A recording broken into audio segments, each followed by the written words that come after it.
Jamnagar મનપા city એન્જિનિયરને ધમકી આપનાર કોર્પોરેટરની 3 મહિના બાદ પોલીસ દ્વારા ધરપકડ કરવામાં આવી છે। મળતી માહિતી મુજબ આરોપીની ધરપકડ બાદ પોલીસ દ્વારા કોર્પોરેટર દીપુ પારિયાને જામનગર મહાનગરપાલિકા ખાતે લાવવામાં આવ્યો હતો।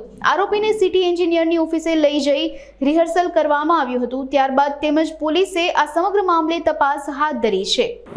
જામનગરના મ્યુનિસિપાલિટી કોર્પોરેશનના અધિકારીને માર્ચ મહિનાના 26 તારીખ આસપાસ એક બનાવ બનેલો હતો। તેમાં એક જે વ્યક્તિ છે તેજસિંહ ઉર્ફે દીપુ વાલજીભાઈ પારિયા, તેમના દ્વારા એક ફાઇલ ક્લિયર કે જે એક ઇમ્પેક્ટ ફી બાબતની ફાઇલ હતી, એ ફાઇલ ઇલીગલી ક્લિયર કરવા માટે ધાક ધમકી આપેલી હતી, ગાળાગાળી કરેલી હતી, જાનથી મારવાની ધમકી આપેલી હતી, તેમજ ખંડણી માંગી હતી અને ખોટા કેસોમાં ફસાવી દેવાની બાબતની પણ એને વાત કરેલી હતી।